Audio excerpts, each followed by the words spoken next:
So this portion of the program, we will turn over to Reverend Lawrence Richardson for the vitality presentation. Let's give Reverend Richardson a hand. Never mind, take that back. I'm introducing the conference minister who will introduce. Give her a hand.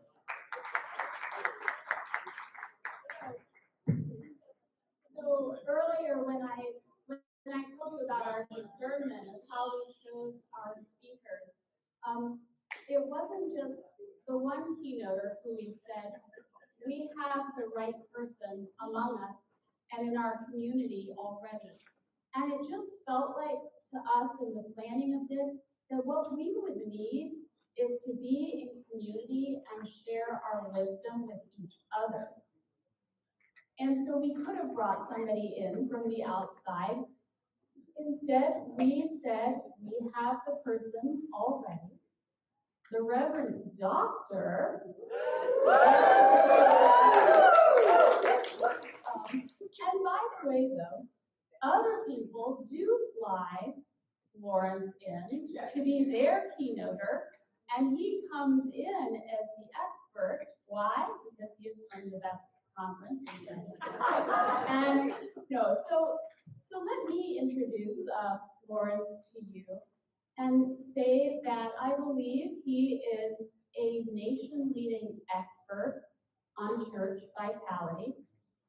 He has pioneered efforts for ministry in online spaces before anybody was even thinking about it. Much of his work did not have his name on it, but it does have your name on it in God's eyes, and we thank you for every expression of ministry that you have ever been a part of. And we are so grateful to have Lawrence right here as one of our own, and today, our distinguished speaker.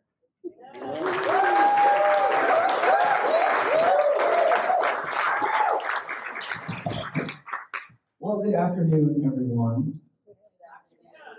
Before I begin, I just want to say first, I would like to give honor to God, who is the head of mine and all of our lives. Give honor to our General Minister and President of the United Church of Christ, Reverend Dr. Karen Georgia Thompson, to our conference minister, Reverend Dr. Lillian Daniel, to our board of directors, to our clergy, to our conference staff, to our delegates, visitors, and friends, to every single one of you here today, or perhaps listening to this later on, thank you for being a vital part of the church, and it is an honor to be here with you today. Please join me in a word of prayer. Dear God, I thank you for this day, for this opportunity to stand here before and with these, your people. Let the words of my mouth and the meditation of all our hearts be acceptable in your sight. For it is you, O God, who gives us strength. It is you, O God, who redeems us. Amen. But while the slide is getting on the screen, I want to share with you the number one question that I get when I have the privilege of visiting all of your churches. How do we get our church to grow? That is what I'm asked everywhere. And as you heard from Dr. Anthony, we in the United Church of Christ are 4,603 congregations strong, 712,246 people as of the 2022 and 2023 statistics. The 2025 statistics are coming, so the numbers will be slightly different. But as you can see, we are a part of a body, a large body, perhaps not as large as some, but we are not alone in the church. And there is still no magic pill that you can take to grow your church. Even with all the best stats and tricks and numbers, you have to grow your church from the inside out. There are three things that I want to explain to you in this presentation, and I believe that those three things will help you grow your church. And again, there is no magic pill. So don't think that by the end of this conversation, you're going to get these 3 points, and then next week you're going to experience this growth explosion. That's not how it works. But over time and with the Holy Spirit, growth is inevitable. In order to grow your church, the first thing you need to understand is the connection to God.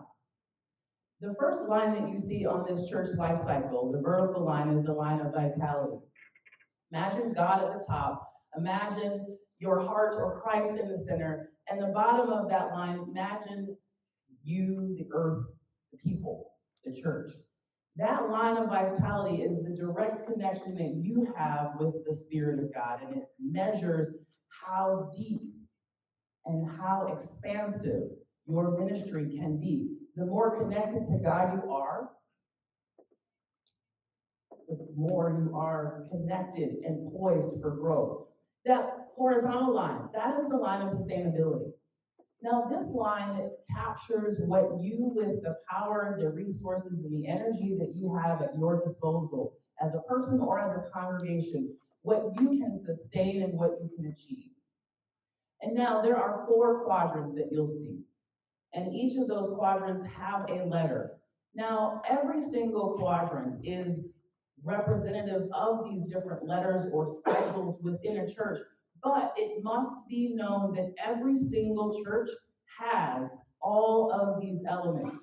It's not the case that you can be a thriving church just with one of these characteristics. But depending on the life of your church and the stage that your church is in, you might experience more dominance in one area or the other. Here are some examples. The first quadrant, E, that stands for energy. That is the amount of energy, excitement, people power, volunteers that you have at your church. Also, though, if you're a new church start, like In Vivo or Beloved Community, that's the quadrant that you'll be in. You're just beginning the life of your church, and the one thing that will help your church grow is energy. Yes, you could have the best programs, but if nobody knows who you are, it doesn't really matter, does it? So you need more energy than anything else. That next quadrant up, the I, that stands for inclusion. Now, once you get people in the church, there needs to be things for them to do, right? People aren't just going to come and sit and look at one another. There has to be ways for people to give back, volunteer, match their actions with something that's bigger and more meaningful than themselves so they can understand why they are doing this thing called church. Some of our churches do this obviously very well. Baby pantries, food kitchens, all the crop walks and the fundraisers, the ways that we give back to our communities, they might not be specific to faith-based organizations, because any organization can raise money for food. So it's not about having faith-specific programs or initiatives in this quadrant, but it's about being actively engaged in your community. That is what the I quadrant is. So there is a church in Harrison, for example. They would be really great in this quadrant because they have an awesome baby pantry that's doing very well, that supplies the entire county. And so when you think about the I, yes, we can do a lot of things to give back, but we measure that impact by the difference it's making in our communities. We're not just packing backpacks just for the sake of packing backpacks, but we believe that we're making a difference for the students who will receive those backpacks. Now, the next quadrant, the P quadrant, those are the programs. That's the Bible study, the women's fellowship, the non-binary quilters circle, the men's hunting club. Those are all of the programs that you do at your church that facilitate and nurture relationships. So it's not just the first quadrant E, all the energy, y'all come in, here's some flyers, here's some flashy signs. It's not just the I, we're gonna give back and roll up our sleeves and do something, but it's the discipleship quadrant. That's what I call the P quadrant. That's where growth is facilitated by learning and relationship. We are understanding more about ourselves, more about God, more about one another, and we're actually able to learn some theories to sustain our faith and our growth. The fourth quadrant, A, that's the administrative quadrant. I love this quadrant in churches like Park Church in Grand Rapids, or even Partnership Place in Jackson, because there is a strength of administration that's needed to do the ministry that they're doing. You have to have transparent financial systems. You have to have accountability and policies and procedures in place to not only do church, but to manage the affairs and the business of the church. I like to say the E and the I quadrants, that's what brings people into the church. You need energy to bring people in, and you need tasks and assignments and things for them to do. So the E and the I quadrants, they bring people in, but the P and the A quadrants, that's what keeps people there. If people give to your church and you have strong administrative systems in place and they know where their finances are going, that's going to keep them giving. It's going to keep them there. If there are programs that feed and sustain their spirit, that's going to keep them coming back. That's going to keep them there and engaged. And if they're growing, guess what happens? You grow. They invite people to church.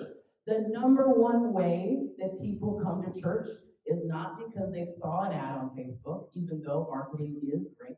It's because someone invited them to come. And people aren't inviting churches or inviting people to churches where they're not experiencing growth themselves. So if you're saying, how do I get my church to grow? How are you growing? And how are you sharing that growth with the people in your networks so that you invite them into that growth with you, so that you're sharing that growth with them? Now, I went through each of the four quadrants and talked about how people come into the church and how people are sustained and managed and kept in the church. But what I also want to help you understand is that while each of these quadrants are represented in every vital and thriving church, there are times in your life as a church where you might have one area or more that's more dominant. For example, if you are a new church start, you're going to be more dominant in the E and the I quadrants. But if you are a church that has been around for a couple hundred years, you're going to definitely be stronger in the P and the A quadrants. If you're a church that's stuck, perhaps you have experienced a plateau. There are churches where there was a tragedy, a pastor died, there was a fire, something happened with the building that set people back or that shocked the system. They might get stuck in the A quadrant because they had to sort things out and people got really concerned with the procedures or with the policies or with the practices of the church. And so they spent a lot of time making sure that the finances were together or that the resources were in order. Or if it was a building that was destroyed, where are we going to move to and how are we going to raise the money and who are we going to engage? That's all stuff in the A quadrant. And so they might need to be in that quadrant for a little while. However, if you get stuck in that quadrant, and I'm going to start with the A, but I'm going to go all the way around to show you how it works. If you get stuck in the A quadrant, that's when you start to see decline. Because you stop feeding people. You stop focusing on programs. You stop focusing on connecting people to things that matter. You're just concerned about balancing the budget. Have any of you ever been to those meetings, church meetings, where all they do, there's not even a prayer that begins the meeting. You just go right on in into looking at the budget. And then the meeting lasts for 3 hours and you don't know what happened when you leave, and you don't feel vital, you feel drained and hopeless. And then that church will still say, why aren't people coming? If only more young people would come. And some of you say that to me, and what do I say in response? What are they coming to? Why would they come? What are you offering them? I was at Bethel Church in Manchester, and what was so great is I said some of the same things, and I said, young people are not going to come to your church just to sustain your memories. Those are your memories. Your grandma sat in that pew. Your dad played the organ. Your mom was the pastor. But what is it doing for them? So I asked the congregation at Bethel, in Manchester, what are some things that they would hope to leave behind for the future? And I get all kinds of responses when I ask this question at churches across the conference. But what I love is that the youngest person in the room, Emma, how old was Emma? Like 8? Emma, at 8, said that what she hopes to leave behind for the future is resources on how to get closer to God. She didn't say anything about balancing the budget. It's important. She did not say, let's preserve the building because my great-great-grandparents were married here. She said, I want to learn how to get closer to God. That, my friends, is why we do what we do. So you can't get stuck in the A quadrant because you're not going to hear Emma. You're not even going to be concerned about the programs. But likewise, you can't get stuck in the P quadrant either, because if all you're doing is a book study, you cannot book study your way out of crisis. You cannot book study your way out of hopelessness or despair. Learning happens when there is sustained comfort and ease and accessibility. If you're scared, if you're in crisis mode, you're not open to learning new concepts. You're going, how do I get out of this situation? Just tell me what to do. So to be stuck in that P quadrant, and I've served churches in that quadrant. They have the best pageants, the most amazing Christmas Eve services, and there's no spiritual depth at all in the community. When people are dying or missing from the church, no one is reaching out to them and comforting and caring for them. It's just, oh, we haven't seen them for a while. Well, how are they doing? Oh, well, I don't know. The P quadrant I call the discipleship quadrant because that's where shifting of the spirit happens. But there needs to be some order if that shifting is occurring. You can read the best books or hear incredible sermons, and then what do you do next?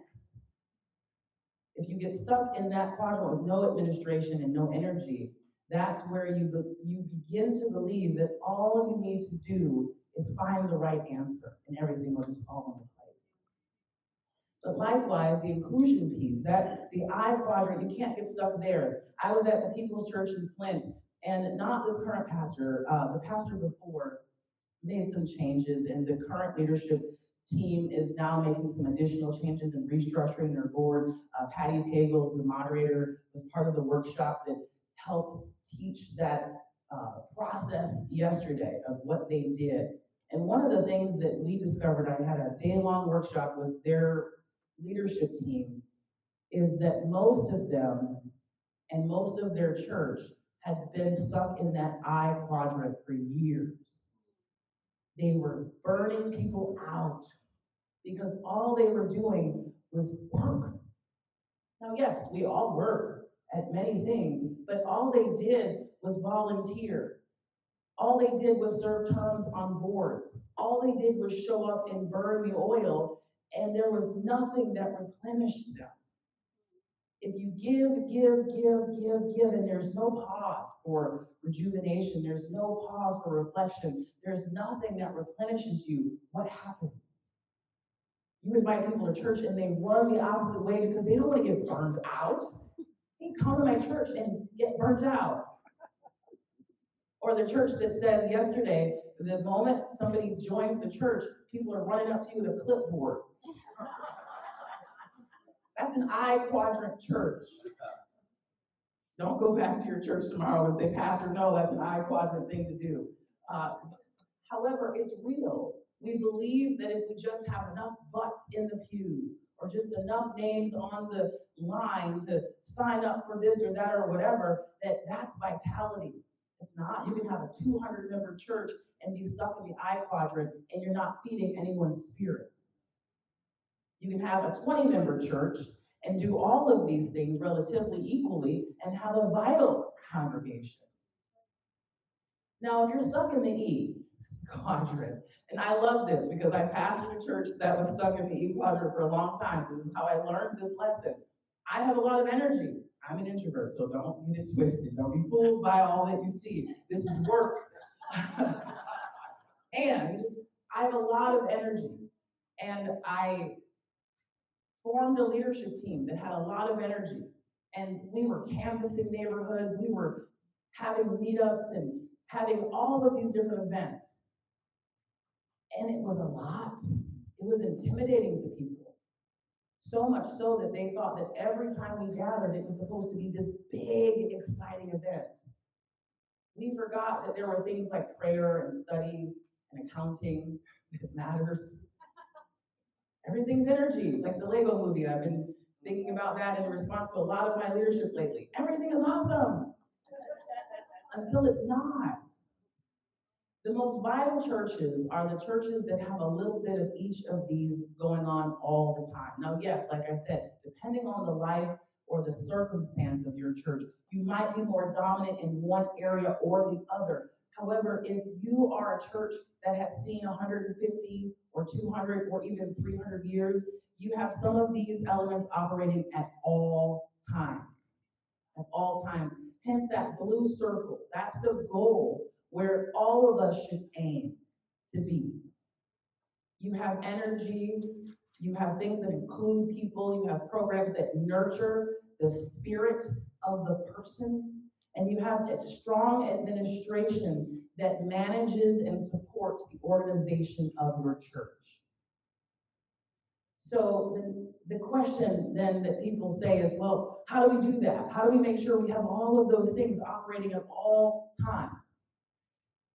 The first step I said was to understand the life cycle of your church for growth. The second step is to understand the life cycle in relation to the members and the leaders of your church.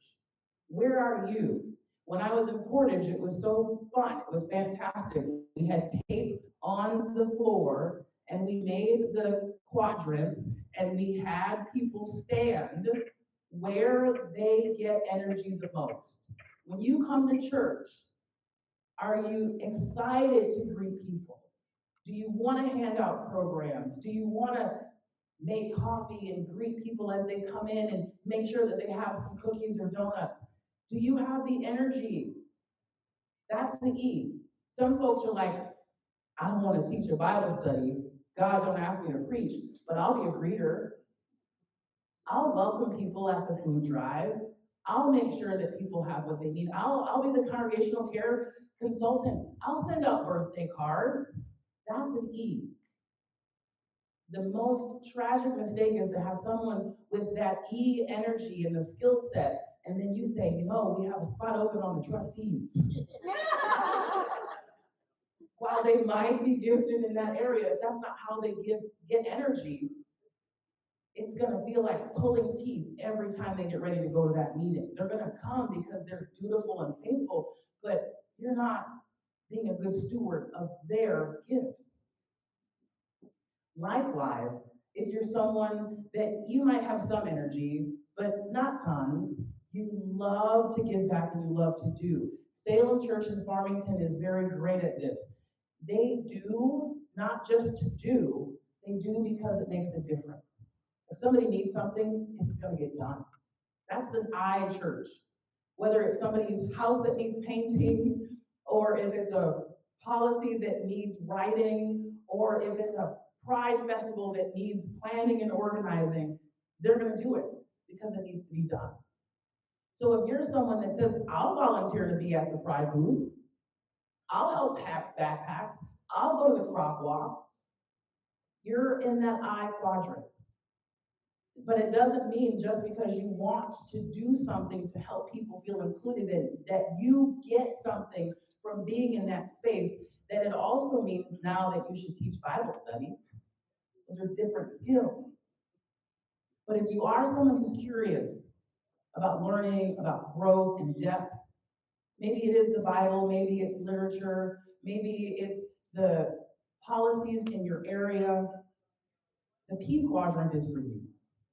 You're someone that wants to nurture not only your own learning, but that of others in the community. You want to lead the pub theology sessions. You do want to teach Bible study. You are someone that you can imagine 12 books that you want to line up for a year and do monthly book studies for your church. That's exciting for you. For some folks, that would be terrifying. But if you're the person that says, I don't have the energy or the desire to be out front, please don't ask me to be a greeter. Please do not give me a clipboard. I cannot go to the crock walk. I definitely don't want to do the book study because I just want to read the book and be done. I don't want to talk about it afterwards and figure out how we're going to apply it, live it out. But I love crunching numbers, or I love taking meeting minutes, or I love Robert's Rules of Order. Guess what quadrant you be best suited in? Quadrant A. But that doesn't mean that you're not going to be dominant and skilled at multiple quadrants. The thing that we did at Portage is we had everybody stand where they felt most dominant. And then you saw that some people were standing on the line between the E and the A. Some people were standing right in the center. Some people were standing in the I quadrant, but they were close to the P line. And that means that we are complex human beings, that we have more than one gift or skill set, that we can do more than one thing, that we are excited about church for multiple reasons. So it doesn't mean that it's an either or thing. It doesn't mean, well, you're good at greeting, but you'll be terrible at teaching Bible study. But in some cases, that is the truth. There are churches that do skill bank forms, or they have opportunities to interview church members. There's an information sheet that people fill out on a regular basis so that they can always know not only what you're interested in, but what you're passionate about. Why do you come to church? What gives you life? What is meaningful? What brings you energy? Because then you can serve in the areas that you're passionate about and then attract people to the church or keep them in the church based on your areas of expertise. Where have I seen this done well? The church in Nuevo does P and A very well, very well. Every time I'm there, they talk about the necessity for the E and the I, and I'm not too hard on them because I think that there's still the presence of those elements in that church, or else they would have closed a long time ago. But I can definitely see that they have strengths in programs and in administration. Kalamazoo First Congregational, they do a little bit of everything. There's always there's always something going on at that church. Every day there's something. And the pastor doesn't know about every single event and cannot possibly attend all of them. And that's a great thing. Now, of course, the pastor has the events calendar, understands what the building procedures are, and knows who knows what, so that they don't have to know all of those details. But have you been to the church where the pastor is expected to be at every single meeting and know every single thing that happens? That church will eventually burn that pastor out if that pastor hasn't burned out already. I see some of you nodding your heads. So if you want to grow your church, you need to understand where your church is in its life cycle, understand where your leaders are on the life cycle in relation to the different quadrants. And also you have to understand that the average life cycle of a church is 75 to 80 years. That doesn't mean that every church will live to be 75 years old or that every church dies at 80. What it means is there must be a significant or defining event on average every 70 to 80 years for that church life cycle to keep going around the quadrants. The circle of vitality is the cycle or the circle of life. It means you're just circling on through. We hit 75, and we're going to do something that brings us back around the life cycle. Now, in some churches, unfortunately, it's a devastating event. There was a fire at a local church 3 times in its 180-year history. And I'm like, well, that's the reason why you're still here, because you kept rebuilding.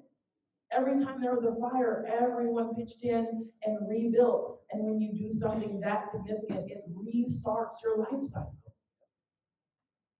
But it doesn't always have to be tragedy. Sometimes it's a new addition. Sometimes it's a great pastorate or the addition of new staff, creating a position that didn't exist before.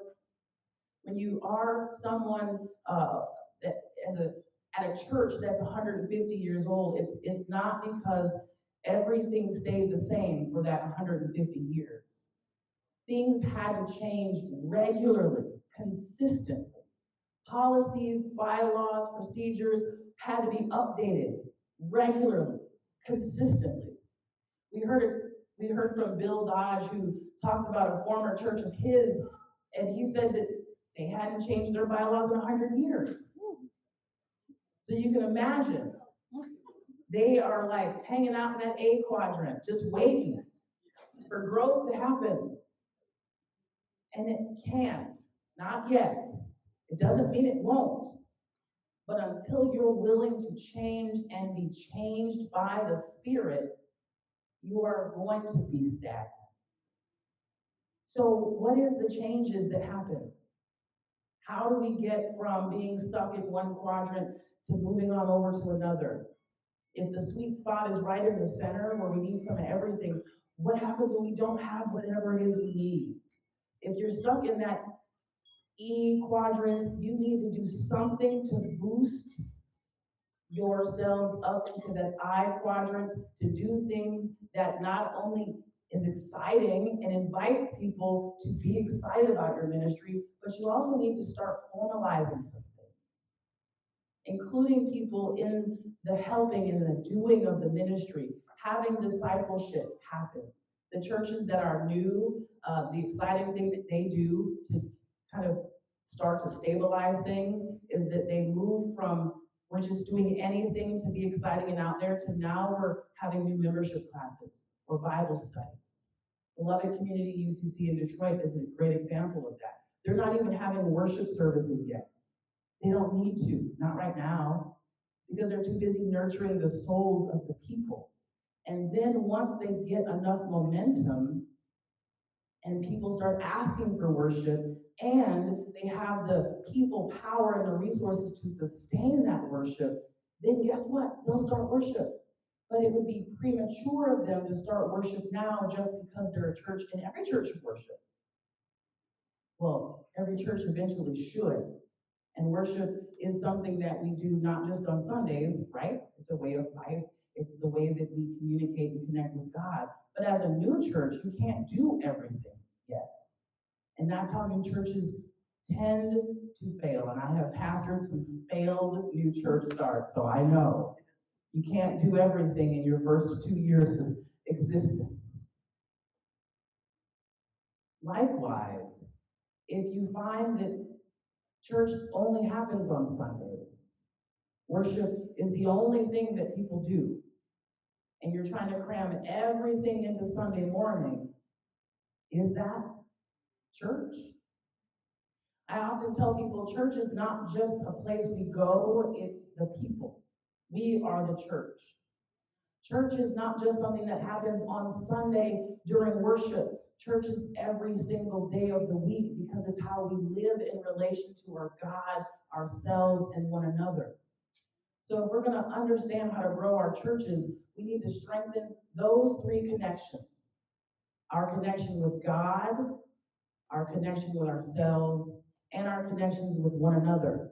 That's the line of vitality, friends. The line of sustainability. How are we connecting with each other? And is that sustainable?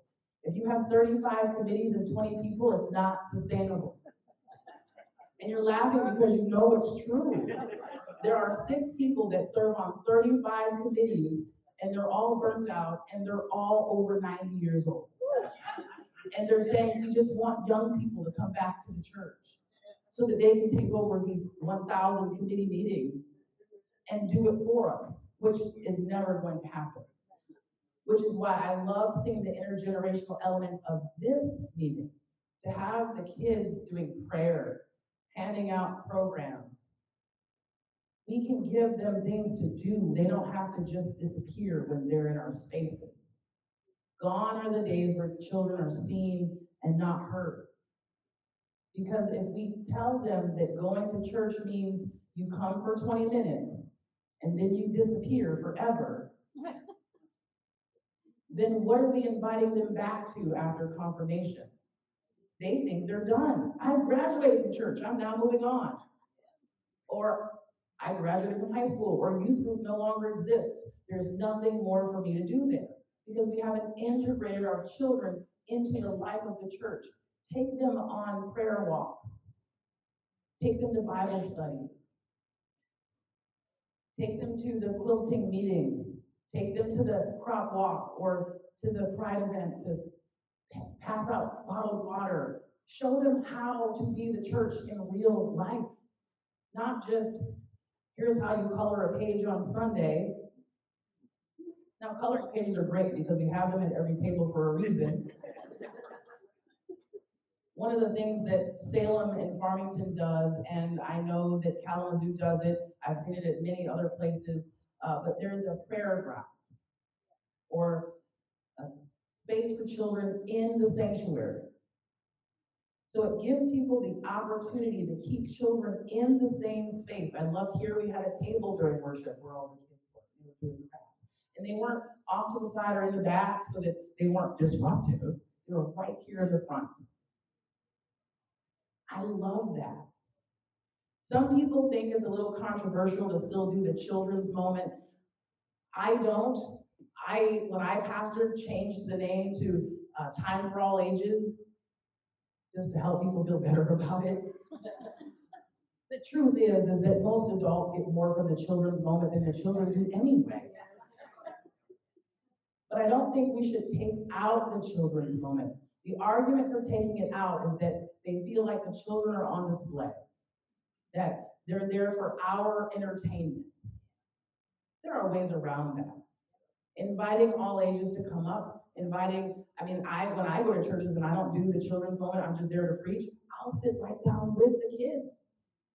Except when I was in Manchester, they were right in the front and I was right in the front, so I didn't need to move. It was right there.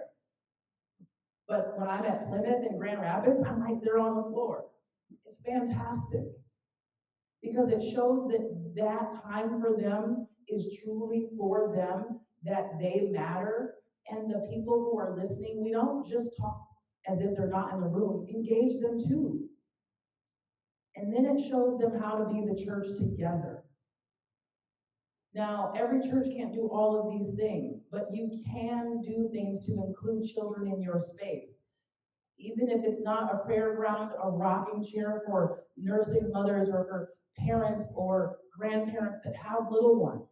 Having the little play mats so that if there are ones that want to crawl around and still be near their parent or grandparent, that they don't have to go to some room down the hall, upstairs, and around back where they don't know who's going to be in that room. If we're talking about safety, security, or even just accessibility, having those different options brings vitality to your church. If I know, and I heard this story, I won't call out the name of the church because I don't think they told it to me for me to share with everybody. But they said they had a kid visit. They had a person bring a kid, and they hadn't had a kid in over a decade at their church. And the person left before the end of the service, and guess what? Never came back. Why? Because they were so excited to have one kid that everyone went over to this woman, and they're like, oh my gosh. And they're in their faces, and it's like, oh, we haven't seen a kid in so long. We're just so excited that you're here. What's your name? Don't sign up yet. Here's all of this information that you don't know what to do with because you don't even know who we are. But we're just so excited to have a kid that we know if they just stay here for the next 16 years, they're going to be the next moderator. Why would that person come back and bring their kid to that church? And I love y'all if you're here. I love you. I do. But we have to be realistic. Would that make you come to church? A lot of our policies and practices, we need to first ask ourselves how we are doing. I see people shaking their heads. I have a question for you, and this is not a rhetorical one. Why do you go to church? Don't all start raising your hands at once. Yes, okay, I see Abby, and then I see Greg. I get spiritually fed by the message in the people. Spiritually fed by the message in the people, Greg? I get paid too. I know in some circles they call that being a professional Christian. You're a professional Christian. That's legit. Anybody else? Why do you come to church? Yes, Aaron. So I will, they do pay me too. Okay. But, why I picked the church that I did is they had a vital children's program. They had good volunteers, and they were active. I mean, there's areas where our church on those could do. I didn't know what those were, but I saw signs of what you're saying, and that's what drew me to that church. One of the things I love about First Congregational in Union City, of course, because they have an awesome pastor. Points. I'm trying to score points. No, I'm kidding. It's because they are a conservative and progressive church together. You can't, everyone doesn't just align in one way or the other, but they've figured out how to have differing opinions and still love each other. Everyone isn't, they don't call themselves a purple church or blue or red or yellow or green. They call themselves a church and they do life together. It's brilliant. It's amazing. I wish we all could do it. Margarita, was that your hand up?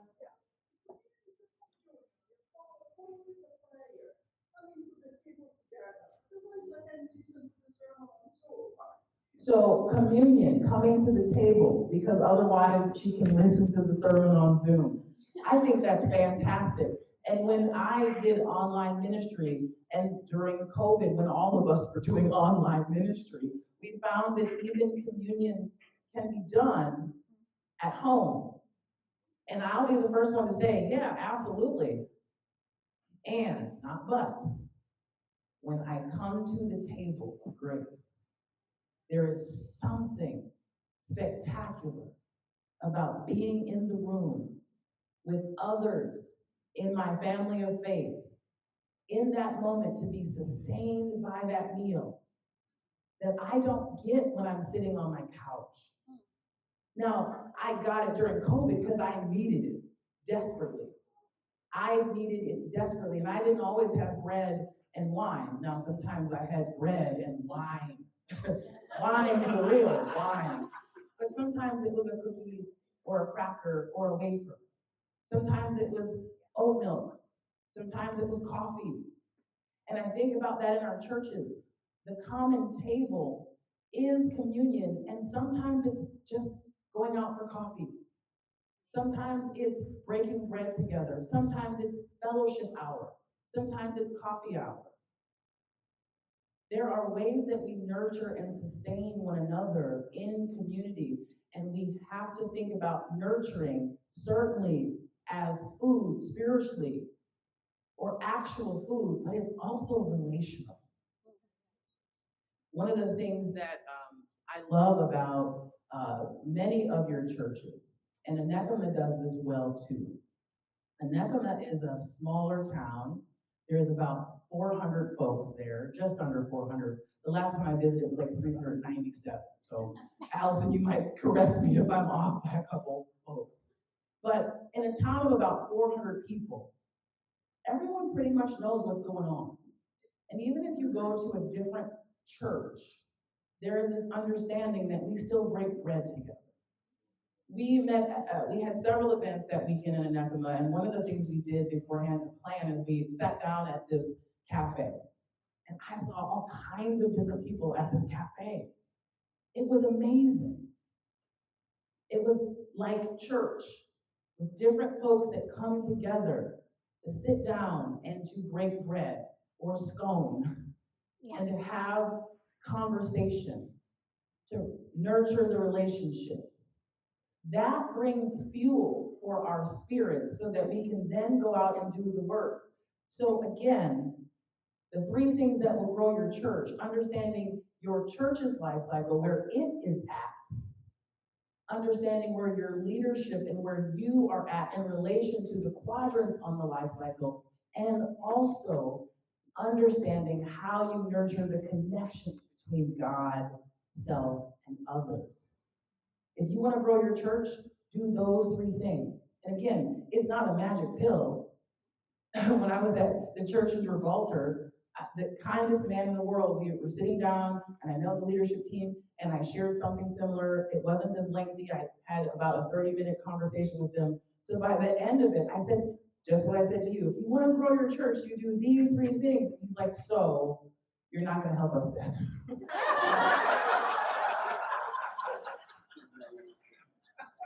And I said, no, but the Holy Spirit can. Because I can't grow your church. You can. And if you, and I'm not talking about the old school Billy Graham evangelism. I'm talking about the actual word evangelism, what it means, not what we attach to it because of what other people who call themselves Christians have done with it. I'm talking about the fact that you are sharing your faith and why you have hope in your church with other people. That kind of evangelism is what brings people into the church.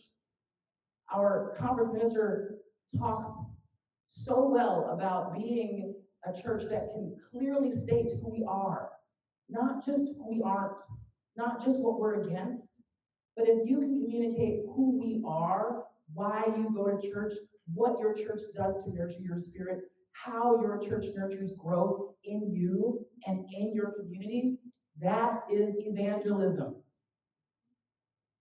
Now, marketing also helps because it's really great if people do go online to look for your church. And I won't point you out because I think you're here, but your website sucks. It's horrible. Horrible. Why? Because if I don't know who the pastor is, what time worship is, what the address is, what the programs are that you offer, what I will find or engage when I'm there, why would I show up? Or if the links don't work, or if the last video was posted in 2012, or if the bylaws say amended 1939. Hello? That says there's a lot going on there that I don't know if I want to be a part of. It also says somebody needs to update that website. Now, UCC Everywhere is a resource that provides websites to local churches. We have grants available in the Michigan Conference. There are resources available in the Michigan Conference that can connect you to the resources that are out there. So if your website truly does suck, please come afterwards and talk to me, and I will help you not build your website. I won't build it for you, but but UCC Everywhere does have a team that will work with you to build your website. And also, social media. What I love about UCC Harrison, I get their newsletter that's still done in Publisher. And I've talked to Vaughn about this. Talked to Vaughn about it. Vaughn and I are great, we're close. He puts in hours for this newsletter. And it's wonderful. It has like word searches and all sorts of clip art. It's fantastic. But in the newsletter, every single month is an advertisement for people who know how to do social media to come and teach the people in the church office. That's brilliant. If your church can't do something, find those people who can. There was another church who they needed lay leaders. And they said, not we're going to call the same 5 or 6 people, but they put up posters around town advertising for the positions that they need. Now, of course, there's screening, there's an application process, there are background checks. They're not just going to take anybody that walks in off the street. But how amazing if you're somebody who loves to teach or facilitate, that you're at a local bookstore or cafe and you see an advertisement that says we're looking for a teacher to teach on Thursday nights from 6 to 7:30 about these things. That's an entryway into your church. Yeah, it's a great idea. But you can't also expect them to then just join the church because they're teaching a class. That's the other bait and switch that we do sometimes. The last church that I pastored, it was so great because we had an AA group that came into the church, and everybody was like so excited. And there was always that one person who's like, I don't like this group. I don't like they're here every Tuesday night and none of them ever come to worship. And I said, Tuesday night is their worship. Tuesday is their church. And they may never come on Sunday, or they might, but because they're in that space and they have created it and consecrated it as holy, that is their church. We have to think outside of the box when we think about church growth. I'm not just talking about growing your Sunday morning attendance. I'm talking about growing your impact in your community. If I came to your church and did an assessment, and I asked the people in your community and neighborhood what they think of your church, what would they say? Would your neighbors even know who you are? I did an assessment for a church in Minneapolis, and the neighbors thought the church was closed. The actual people on the other side of the church thought they were closed. What does that say? Clearly they had no marketing. Clearly there was no evangelism. Clearly no one was being nurtured because no one even knew they existed. So friends, I'm not here to make you feel bad. I'm not here to promise that your church will grow by the end of this year, especially if you don't have the energy, things to include people, the programs that nurture them, or the administration to sustain them. Your church probably won't grow. If everybody's just hanging on until retirement, guess what? You have a social club, and everybody is aging out together. And that brings me to the last point that I want to make, but it certainly is not the last point that I hope to make, because I hope that this is a dialogue that we can continue to have. But every church is not supposed to live forever. Some churches will inevitably close. We got the report from David Shane, who works with church legacy and closure for the Church Building and Loan Fund. And a decade ago, the stats were one church closed every 10 or 11 days. Now it's 6. One church closes every 6 days on average. By 2040, what will be the UCC? We don't know, especially if we're not starting new churches or if we're not starting them at the rate at which churches are closing.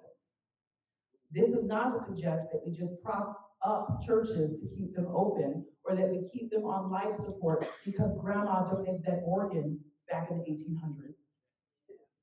It means that we have an opportunity to get ahead of things. If you're at a place where there is no energy left, no one has the ideas, the passion, or even the wherewithal to even think about the things I'm talking about. Rewriting bylaws, who wants to do that? Thinking about engaging programs, absolutely not. Children in worship, no way. Then it might be time to start thinking about your legacy. And there are ways, especially if your building or your budget is crippling what you can do in the spirit for your community. There are ways to say, let's take a step back. How are we being faithful? How are we stewarding the resources, the time, the financial resources, and the human resources that we have at our disposal? And some churches might have 3 years. There was a church I met with last year, they closed. And when I met with them, they said, we're probably going to close by the end of this year. Well, at that point, there wasn't much I could do. But if you are at a place where you feel like there is no life left, closure is an opportunity to think about leaving an intentional and lasting legacy.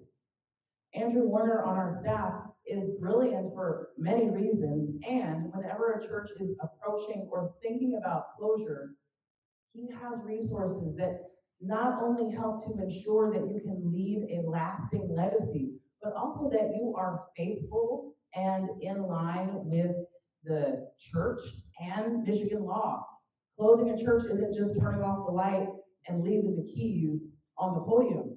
We had a church that did that, right? Like, no one thought that anything else was supposed to happen. There are things that go into closing a church. Reverend Kim Newport closed a church, and she talks about how there were lawyers involved.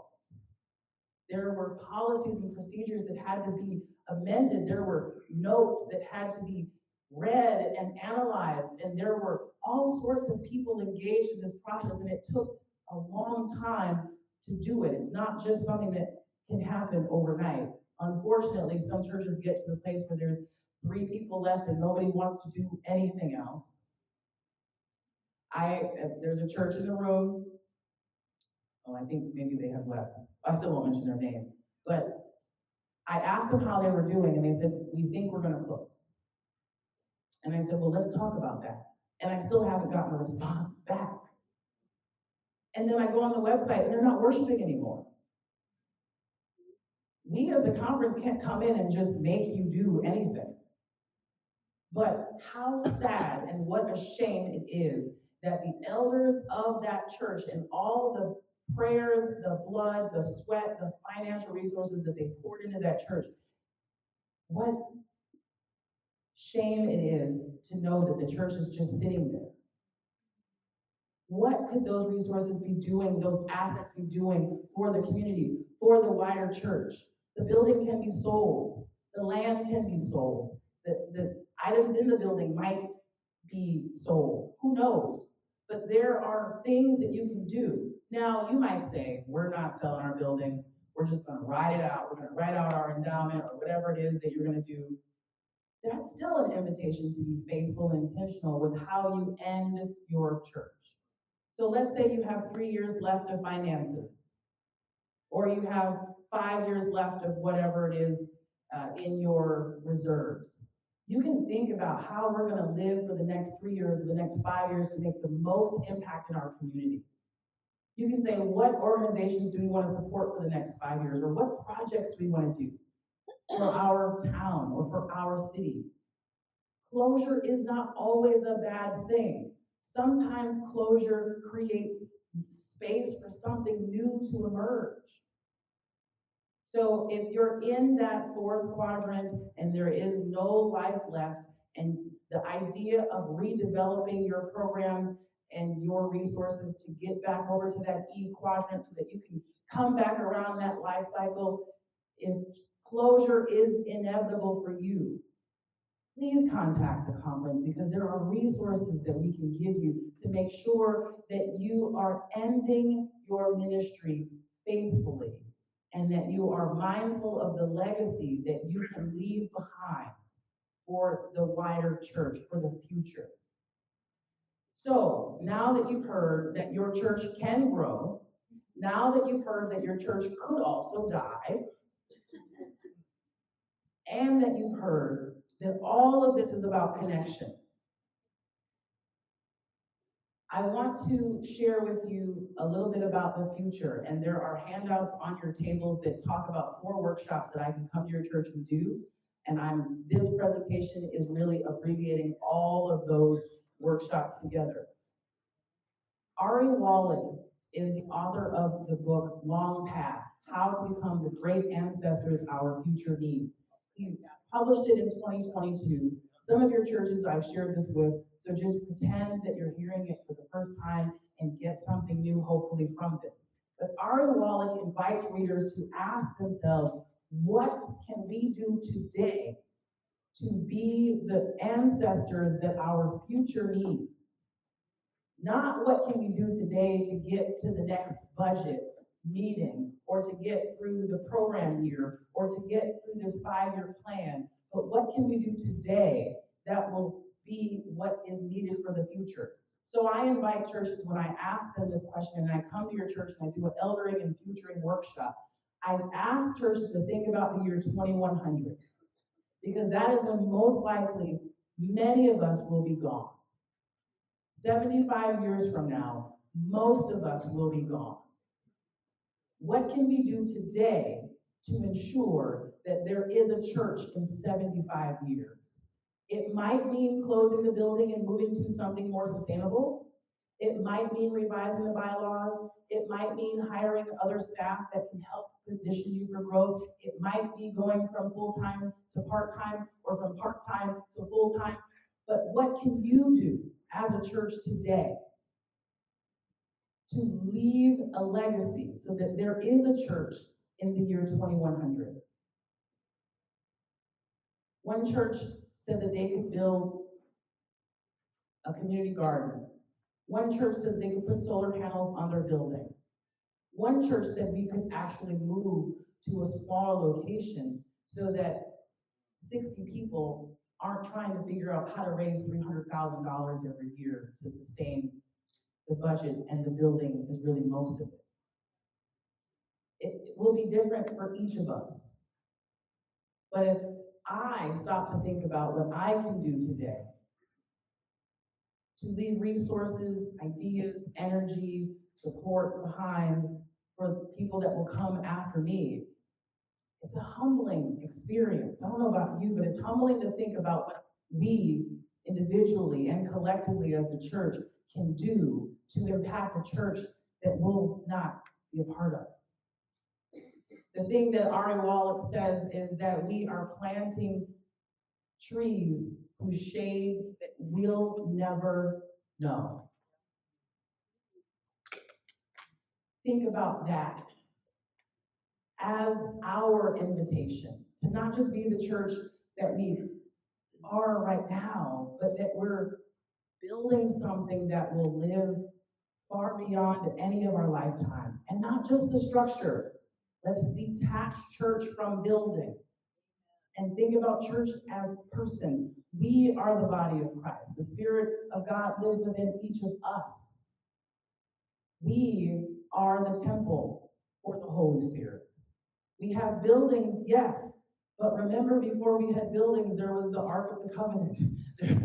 So I'm not saying let's go back to those days, but perhaps we're going back to the days where there are house churches, or churches that are in all of these different kinds of spaces, and not just one building on a corner that everyone's supposed to come to for an hour a week and get all of the faith formation, community connection, and spiritual care that they're supposed to get to sustain them the rest of their lives. Maybe church is changing because we need to change. And maybe church is changing because the Spirit of God is still in this thing that we do call church. Because I'm sorry, if your church isn't changing, that's evidence that the Spirit isn't there. If the church is changing, that's actually good. The neighborhood's changing, that's great. Get to know the people who are moving in. It's not always bad that things are different. It just means that we need to right size our expectations and invite new ideas and approaches to how we connect to God, to ourselves, and to one another. This brings me to the end of my presentation on life cycles. But like I said, I don't want this to be the end. I want this to be the beginning of a conversation that we can have together. I'm available to visit your churches and to not only talk about these things or the workshops that are on the table, but also to do visioning, strategic planning, backcasting, thinking about how we can leave legacies behind for the future. Are there questions, comments, thoughts that you have that I can take at this time? We got about 15 minutes. Yes, Abby. More of a consideration, because obviously our church has never called on or anything like that, but looking at it, if it's not any of these that are necessarily needed, are you still able to just come talk about the things that you know and to teach our church, and things like that? So yes is the short answer. The longer answer is Repeat the question, please. Or repeat the question. Yeah. Well, okay, yes. Okay. Looking at the wealth of knowledge that you know and that you have, are you willing to come to local churches and just talk about any of these things? Doesn't necessarily have to be one thing or the other if your church doesn't necessarily need it, but to share your knowledge with a church that would soak it up. Absolutely. I do that at Plymouth and Grand Rapids all the time. I was at Zion and Mount Clemens, same thing. They did not need me there to talk about anything related to church vitality, but really it's all about church vitality. But yes, I love sharing resources and information that will support the churches and clergy of the Michigan Conference. So yes, please, let's connect. I would love to visit your church. And I see a hand here with Rosalind. Okay, so not really a question, just a suggestion, just something I want to play, put in space.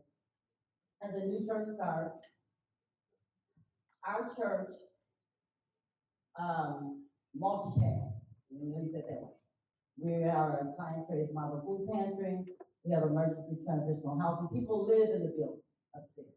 Because, I don't know if most people know, but churches can get zoned, excuse me, do not have to go through zoning for emergency transitional housing, right?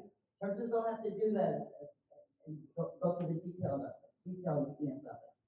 And I just want to say in this space, because right now, in the current climate, there is such a great need for housing, right? We have so many people who are being displaced, losing Section 8, losing shelter over their heads. And so as Dr. Lawrence said, this is not an indictment, this is not to disparage anyone, but if your church is only open on one day a week, it would really make you feel warm and fuzzy, I know.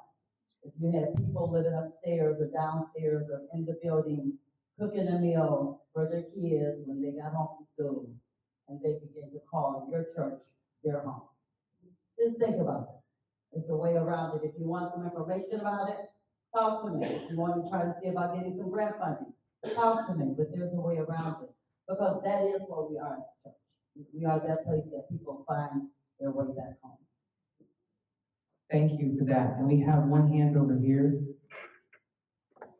What is your name, Miss? Helen. That's right, Helen. Please forgive me. Hi, Helen. I'm from the Gaylord Church, and we are working with the National Conference with Greg Carlson Yes. with the Convergence Program. And I don't know how many of you are familiar with that, but to me, the most impressive thing is we're in the process right now. 5 of us are each interviewing 10 leaders in the community and getting input from them on how we can, what they think are things we should be sharing together in the community to work on, the projects, what they see is good about the community, where they see things lacking, of course, housing and childcare and all those things are right up at the top.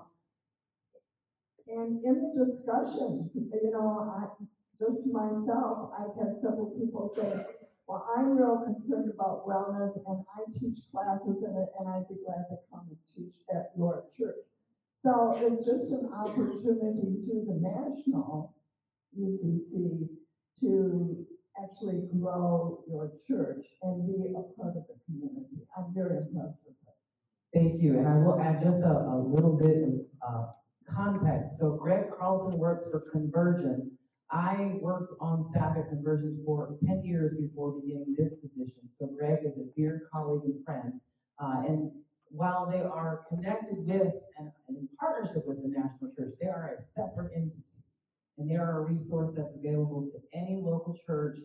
There is, of course, a fee structure information on convergenceus.org.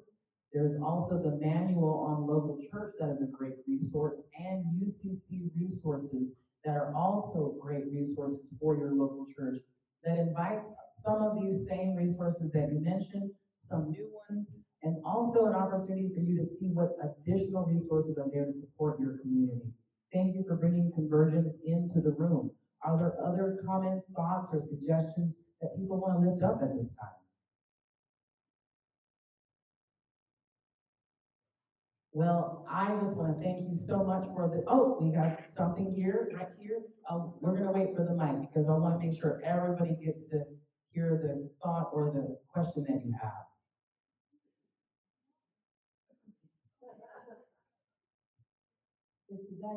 Can you hear me? Yes. This is actually just a whisper conversation, but we're one of the first churches, I think, in Michigan, the only church in Michigan, UCC, it's military friendly.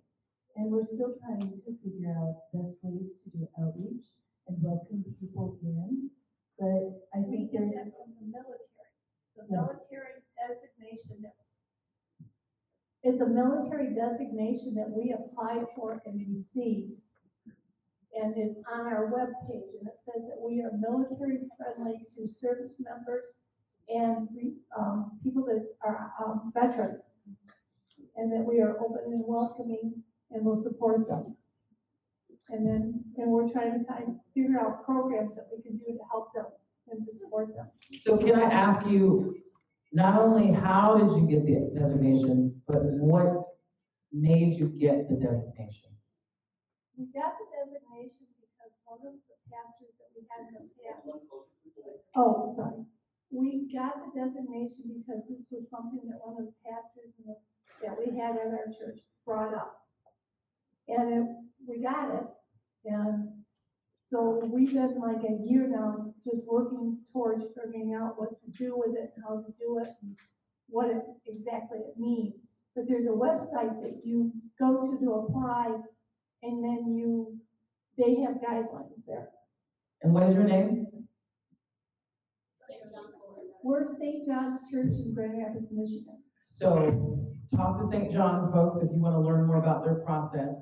And I also want to connect whatever designation that you have, whether it's like Todd mentioned and you're a wise church, or like Pastor Julia mentioned, if you're open and affirming, whatever designation that you get, there is an opportunity to live into that designation. It's not just a label, it's not just a name or a phrase. It's a statement of belief that you will then exhibit through your practice and how you do ministry. How are you living into that? So I am actually very excited to learn that about your church, and will continue to follow your congregation, not just because you're in search and call right now looking for a pastor, but because now I know this designation exists, and I want to support you as you live into that as well. So thank you for sharing that with us. Well, thank you all for your time. I am just delighted for you to be here. God bless you.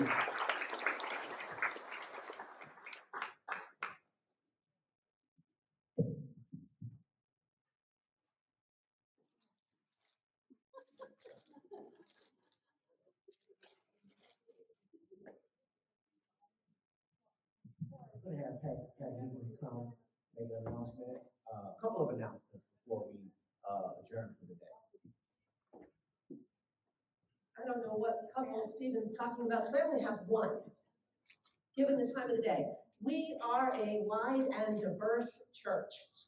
We are inclusive, so I invite you in any way that you look at your calendar, whether it is digital, and I left my phone sitting on the table over there, whether you've actually got a physical paper calendar stuffed in a pocket somewhere that you write on your hand, scratch paper, or you're just going to wait for the email to come out next week.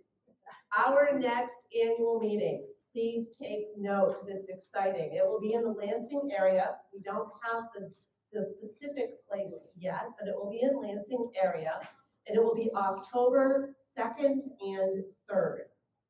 So however you mark your calendars, please do so. And I look forward, as part of the annual meeting planning team. And as Liz told me earlier today, I've got 6 more years on this team before I can because I have to do it as long as she did. That we are excited to host and plan, and we look forward to your feedback. But please mark your calendars. I'll see you next year. Oh, the feedback, okay.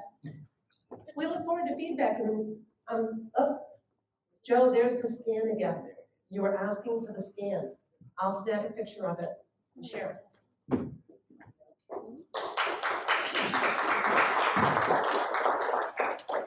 And for the closing benediction, we'll ask, Bert will come and give the closing benediction. Hey. You gotta do what the country's minister says, right? Is that, okay. Before I give a benediction, I just wanna make sure that we all give a round of applause and an amazing thanks to Jen and Karen.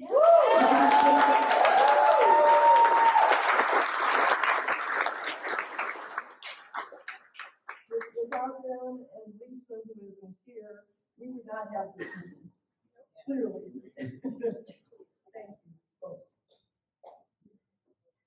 And now, and peace. And may the love of God, which is greater than we can ever imagine, and the grace of our Lord Jesus Christ, and the fellowship and community of the Holy Spirit, who has been with us mightily these days, be with you now and always. Amen. Amen. Motion to adjourn. So moved. Second. All those in favor? Aye. All those opposed? You can stay a little longer in your seats. 2025 annual meeting for the Michigan Conference of UCC is officially over. Safe travels, everyone.